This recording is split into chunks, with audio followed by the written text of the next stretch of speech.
I've been trying to figure out how I wanted to approach the Twitter topic.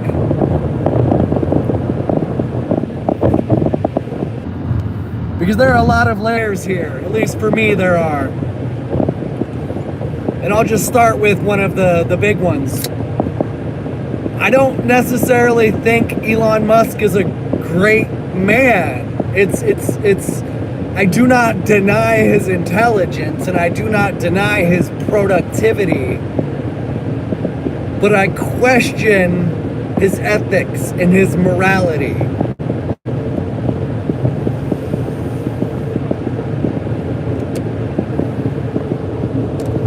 Ultimately leading me to question his motives. And I don't want to get into why I question him, because I don't want to slander him, because it's based on a lot of gut feeling and intuition, analysis. I'm very open and willing to be wrong. Elon could be a fantastic human. I just question the Twitter thing.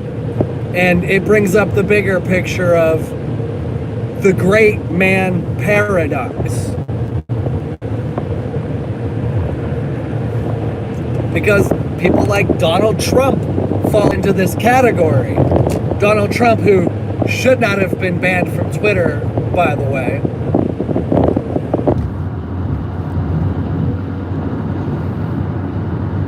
I don't think Donald Trump is a great man.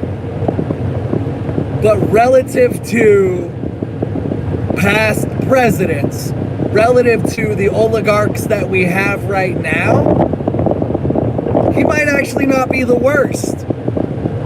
And when we're judging people, or rather, this is what I'm trying to figure out how to do, how do we judge people who have a magnitude of difference of power and responsibility and authority and resources? How do we judge people that literally live an entirely different life as a result of their access to those resources, as a result of their access to those networks and those connections?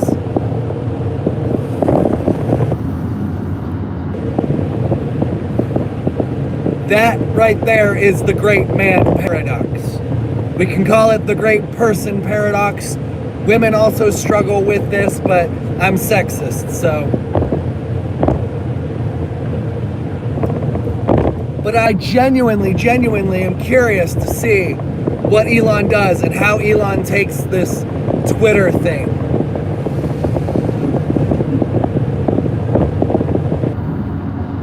Because he is just another oligarch, and I always shit on oligarchs, so I should try to be consistent in my criticism. But it's too early to tell. It's too early to criticize him. I mean, he has already done some things. He's fired a lot of the top executive staff, but he should have done that because they're the ones who banned Donald Trump. They're the ones who have been supporting the censorship. Oh, censorship. Oh, everybody's been saying that it's not happening, that it's not happening, or that it deserves to be happening. I don't want to say the tables have turned, because no, we're not trying to turn the tables. We're not trying to utilize the weapons against the enemies. We're trying to expose the weapons that have been used against us. With that exposure, hopefully we can finally agree that new common ground needs found. That is our objective in exposing the hypocrisy. We do not want to perpetuate the hypocrisy. I truly believe right now that the morally superior ones are the more conservative ones. That's not to say that people cannot change their views and grow and evolve.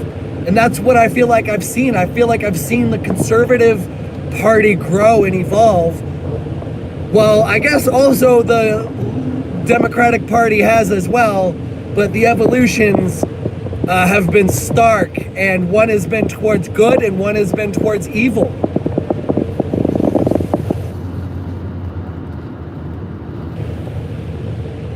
I will disavow dogmatic religious people who are anti-LGBTQ. I do not support that from the conservative movement. It is unfortunate that that exists within it. But that is only a small battle in the bigger war. And I wish that we could actually, you know what? They're becoming pretty tolerant. The fringes are always going to be intolerant, but the majority of the Conservative Party has become a lot more tolerant. Now, if they become more tolerant towards weed and psilocybin, that would be a fucking dream. Oh my God.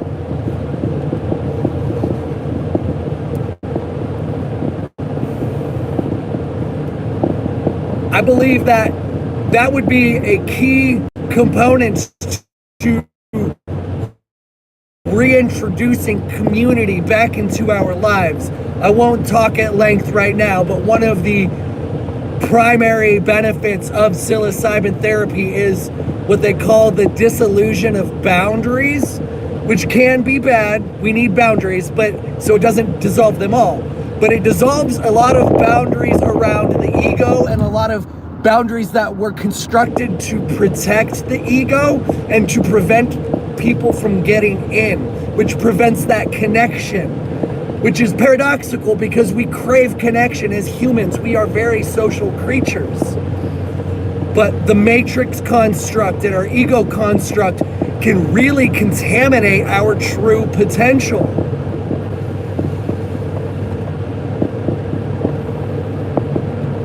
And so hopefully Elon takes Twitter in a good direction. I don't know where I left off, but hopefully. All right, much love.